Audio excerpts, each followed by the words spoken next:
So life is good. Here we are. Happy Easter. The great challenge of every minister is what to say today. You know, this is the big day, right?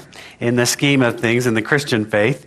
And so, boy, you know, do we go historical? Do we go metaphysical? Do we go the whole story? And apparently I only get the usual allotted time. So it seems like it would only be fair that we could have an extended, couple hours so we could really do the story. But you guys didn't sign up for that, so I'll try and respect your needs and wishes. So today I want to look at this idea. We are starting a new series this month, and it's around spiritual paradox. This idea that we can hold two things seeming opposites to be equally true and be at peace. So there is life and there is death. And as Lou talked about last week, death precedes life. Today we want to talk about life transcending death. That we are in this story.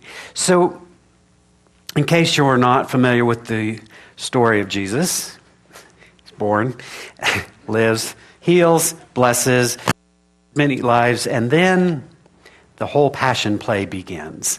And so when we look at that, the components are, as we talked about last week, of returning to Jerusalem in the time of Passover, in the time of this symbolic transformation. And so symbolically, this story has tremendous power. So there's the return to Jerusalem, there's the Last Supper, there's this time in the garden, which is one of really the most powerful parts of the story, I think, in that primary surrender that Jesus makes to the divine will. I love the fact that Jesus says, "Really? Can't you take this away? Really? Haven't you ever found yourself in that place where you committed to your spiritual path, you committed to your life, you committed to something larger than yourself, and then you're in the midst of it?" You're like, really? Where was this in the fine print? Right? I didn't think I signed up for that. So this beautiful story of being in the garden, the surrender, the betrayal. You know, there's a whole gospel that has been found, a Gnostic gospel, which is really quite powerful, which is the gospel of Judas. And the gospel of Judas tells this story from the point of view of Judas. How essential Judas is to the fulfillment of the story. In fact, as this gospel says, he's the chosen one to serve this larger story. So sometimes we don't recognize that when Judas, or our version of Judas, shows up in our life, how they are instrumental to our transformation. They're instrumental to our becoming. And it moves on to the betrayal, the trial, the crucifixion, the tomb, and finally to the resurrection, which we celebrate at Easter. And what I find for many of us, what I find is this is the story of transformation. And it is universal, which is why it is such appeal over the years. Whether you believe in the literal story or whether you believe in some universal, transformative, metaphorical story, it is a universal story. It ties in with this whole process of rebirth. It's interesting to me that Easter is not a fixed holiday. In terms of, we don't set a date on the calendar and say, it's always this day. In fact, it always confuses me because it is set in some terminology around, or in some idea around the last full moon and the Sunday following that. And so it has this whole tie-in to pagan ritual and study. It is that point when the winter equinox has ended and spring is beginning, which we know is always life renewing itself. Life reemerges. I know as I'm walking my dog these days, there's all these little pockets of color and life beginning to emerge again. And spring is coming out of the darkness, coming out of what appeared to be death, but is really dormancy. And new life is emerging. And so all of these stories are tied together. Even the Easter itself is tied to, the word Easter comes from a goddess, Estra, who was the goddess of rebirth. The idea of the egg is a universal mythological symbol. There's all kinds of mythology around creation, life coming out of the egg. So we have all of this stuff tied in, which again, I always get a little chuckle when people want to get all traditional. You know, Easter means, well, it means a lot, which is why we are always resonating with the story. But so what I notice in this story of all of this transformation that we go through time and again, there is this part of us, particularly if we're in metaphysics, that just wants to skip the betrayal, the garden, the crucifixion, the tomb, and just get to the resurrection, right? Can't I just be transformed? Why do I have to go through this dark place? Why do I have to experience this life? But you see, we must be aware that in order to be reborn, we must die to the old. But we don't always want to die to the old, do we? In fact, I see so often what happens in my life, and maybe it happens in yours. I may have observed it, but I don't want to point out anyone, is that something within us has to die completely. But too often, we just want to modify what's not working a little bit. Do you know what I'm talking about here? Just a little bit, you know? Like, okay, I can put up with a little bit of discomfort, but to really surrender, to really die, to really lose myself to that old way of being, well, that's a lot to ask of anyone, isn't it? So what we see when that happens is like I look at my 12-step friends and the ones that have made it, in other words, achieved sobriety, had to die to an old way of being. They didn't get to be just kind of drunk, right? They had to surrender an old way of showing up in the world so that new life could be born and a new path could be made.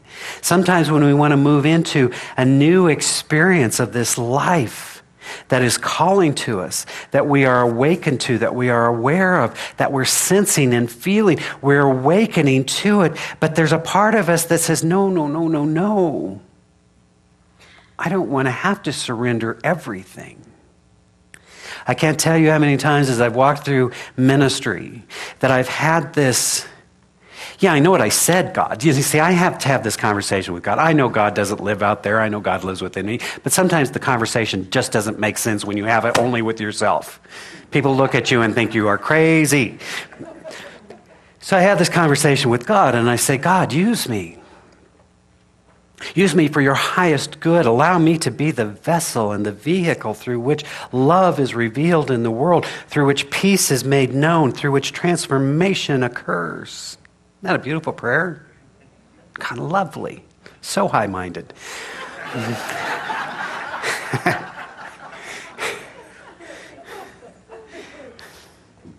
And then God says, great. I'm going to put this one in your path. And I want you to love him or her.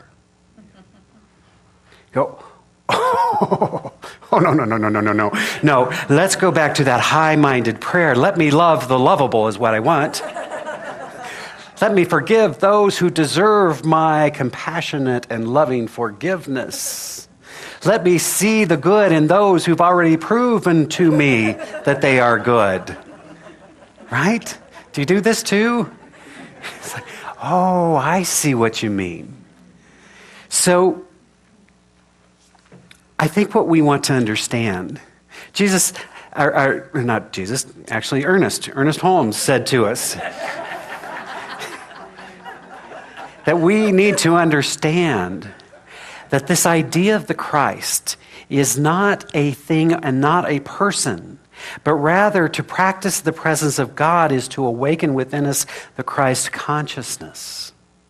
And Christ is God in the soul of humanity. I love that idea that Christ, the divine, is the soul of humanity.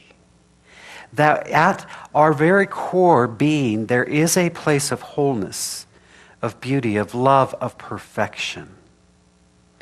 And we are in this process of revelation of the truth of who we are. We go through life and we experience that sometimes we forget who we are. We forget that at the soul of our being is the very divine. And we begin to reimagine ourselves in ways that are not good for us. We think we are flawed. We think we are broken. We think what has happened to us determines who we are. But you see, if we are willing to be transcendent, we are willing to die to that old story. We are willing to die to our littleness. And we are willing to embrace the fullness of life as it is seeking to be expressed through us. It is not, my friends, always a joyful, light process. Being on the cross, as you know, is incredibly painful. Having those who we believe we can trust betray us is incredibly painful. Years ago, my first ministry, my first few years out of school, I had a very powerful learning experience, shall we call it. And I was invited to begin a new ministry, which is to say I was fired from the old ministry. You see, I want to go right to resurrection, right? And it was a very, I make light of it, but it was a very painful process. It was all of the worst of church dynamics all came together to serve my higher good. And I realized in that period of mourning, of death, of destruction, I began to really appreciate how powerful this mythology is of what happens when Judas shows up in our life to reconfigure the story. To reconfigure the story. You see, I think about this whole thing. What would have happened had Jesus never been through the death and resurrection experience? Would Jesus have been one more preacher, rabbi, in the midst of troubling times? But you see, what is in that story of, yes, he had a profound ministry. He taught that we are one with the divine. He taught that the God is within us and is an immediate, loving, healing presence if we will awaken to it. And if we can't awaken to it, then our lives are transformed. And so there was a beautiful ministry that happened there. But you wonder, in the history of life, had that been it? Had we ever heard? But into this historical drama and this cosmic drama, there is the story of the death, of the crucifixion, and of the resurrection. Because what we know symbolically over and over and over through all of these transformative stories is when we are in the hero's journey, when we go through that dark place, when we are tested and tried, and finally we enter into the most dark cave. You see, the tomb gets left out of the story altogether. But it's so powerful to recognize that some of us will spend time in the tomb. The old is gone. It is gone. And the new is not yet born. See, I don't want to be in the tomb. I want to be in resurrection. Understand, when our lives are being reconfigured, we want to make peace with all of the process. We want to awaken to this journey. Ernst Holmes said that if we understood this, the resurrection is the death of the belief that we are separate from God. For death is to the illusion alone, not to the reality. God did not die. What happened was that humanity awoke to life. The awakening must be on the part of humanity, since God is already life. Isn't this the truth? Isn't this the story of where we are spiritually? You see, many of us grew up believing that it was our job to somehow convince God to change his mind or her mind, I don't know, and give us what we want, to show up in our lives the way we do. But then what we begin to do when we study in metaphysics, we say, aha, God is not a presence out there. God is not a person, nor a personality that is favoring some and punishing others, but rather God, the divine, is a living presence that delights in its self-expression. And that it is awaiting our recognition of it. That peace exists. We don't create peace, we awaken to it, and we live in harmony with that. Wholeness exists, love exists, joy exists, it all exists. But it is awaiting our recognition of it and our revelation of it into the world. So in the stories in the hero's journey, where the hero goes through this dark place, that goes through the tomb, it is there that we come face to face with ourselves.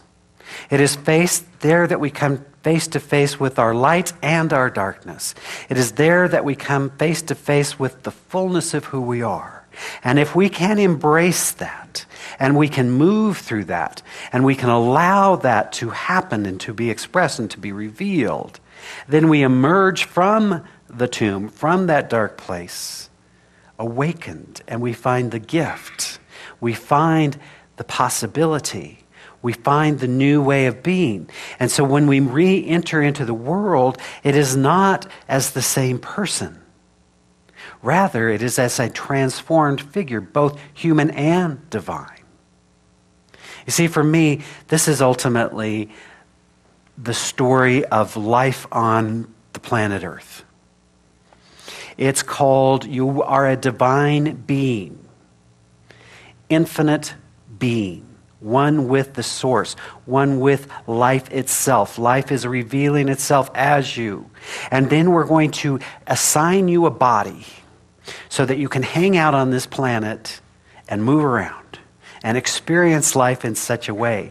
And your job, should you decide to accept it, is to realize that you are both human and divine. So some people approach life as human beings, hoping from time to time to have a divine experience, hoping to have an experience of this God being.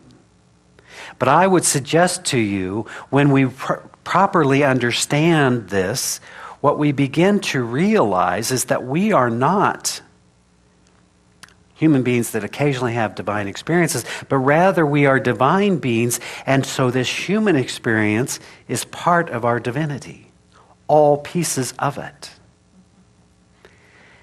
To me, it's interesting in this story, as Jesus goes through this painful process, this humiliating process, as he surrenders to that larger story. And then in the moment of insight, chooses forgiveness over everything else, moving him into that divine place.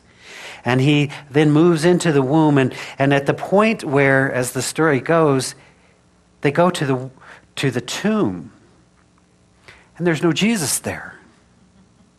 Something's terribly wrong. And Jesus then, if we read the story, begins to reemerge in different ways. But they don't recognize him. What does that say? What does that say? What it says is transformation occurs, and some will not recognize you when you are transformed. Have you had that experience? You've gone through this transformative experience, and people will literally say, "Who are you? What have you done with my son, daughter, sister, brother," right? Because we are literally different beings. So in this cosmic drama that unplays through the story of Jesus and really plays out over and over and over, we can awaken to a process that is taking place all of the time.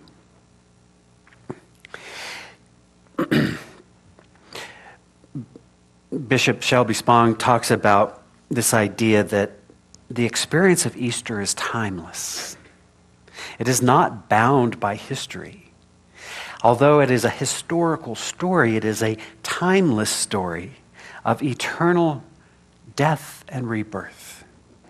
And so our choice always is, am I willing to die to that old way of being? Am I willing to surrender that which no longer works for me?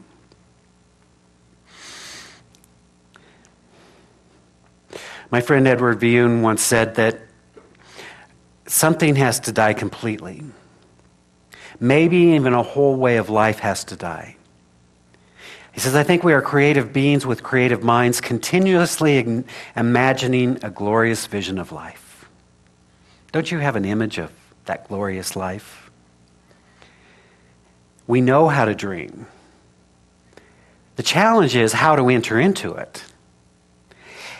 And for some, it means putting down those things that prevent its coming. And for some, it may mean those things that we have cherished most.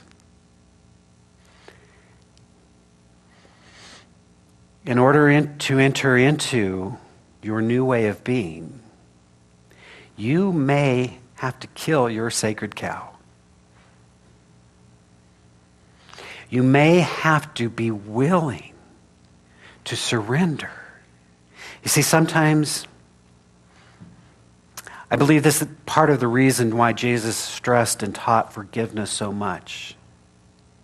It's because he was saying you can't enter into this dimension as long as you would withhold good from another.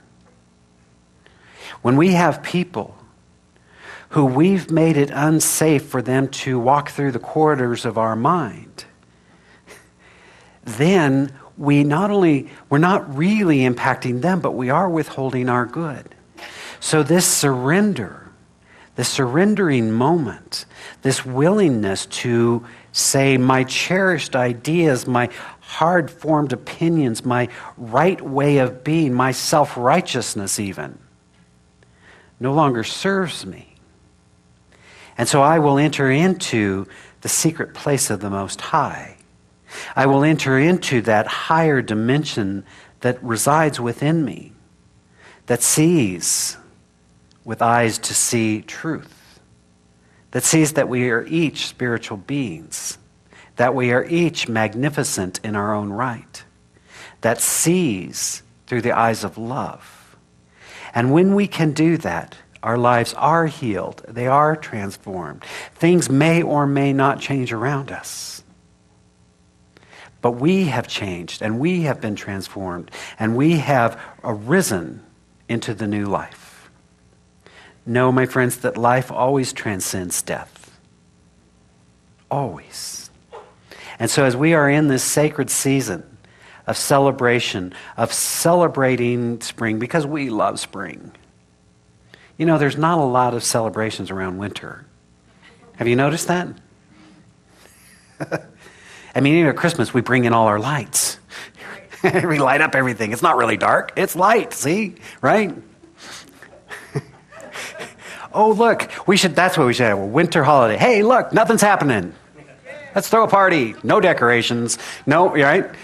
Right? We don't love that. We love the newness of life. I just want us to understand that there is a story that must unfold. And so when we find ourselves in the dying process, and we find ourselves in the tomb, when we find ourselves, it is in that place that newness is emerging, but we must be at peace with it.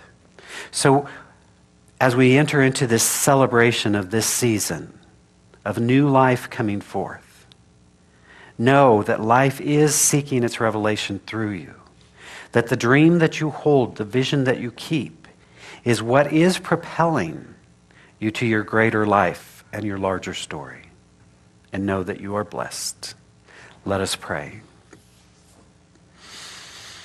As we turn inward, entering into that secret place of the Most High, as we remember the truth of who we are, that there is indeed one life, one power, one presence, one being. And in this presence we live, move, and have our being. That the same divine intelligence that has created this entire universe, that causes the galaxies to express, that causes the planets to remain in perfect balance and motion, which causes the rains to fall, and indeed the flowers to grow. That it is this life at the very core of our being, this Christ consciousness that we awaken to now. We realize how sacred, how profound our lives are, how meaningful in each and every moment. And so in this moment we choose peace. We choose love. We choose harmony and wholeness. We choose abundance. As we re-identify ourselves with that divine self, and we know that it is our divine self moving through the world, we simply see with new eyes and hear with new ears. We allow our lives to be healed, transformed, and renewed through the renewal of our mind. We claim wholeness, knowing that it reveals itself as health and well-being. We claim love, knowing that it is transformative. We fully and freely forgive those who we perceive to have harmed us.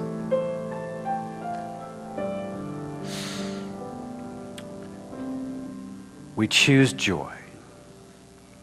And we allow our lives to be that divine expression. I invite you in this moment that if there is a burden on your heart, perhaps this is the moment to allow that to be transcended. To allow that outworn idea to be crucified so that it might be reborn into the new. We enter into this state of expanded being, knowing that we exist in a sea of limitless possibility, that it is our privilege to give birth to that divine idea seeking its expression through us right now. And so we know that we are blessed. We give thanks for the many blessings in our lives. And we extend a blessing. We bless this spiritual community, knowing that it is indeed a divine idea unfolding. We bless our brothers and sisters around the planet. We bless the planet itself. We're holding that high vision for a planet at peace and a world that works for all. And as always, we bless all priests, rabbis, ministers, teachers of every faith. For we know there are many pathways to the divine. So we honor and celebrate them all, naming them good. Joyfully, I simply release this word into the law, knowing that it is so, as together we say, so it is.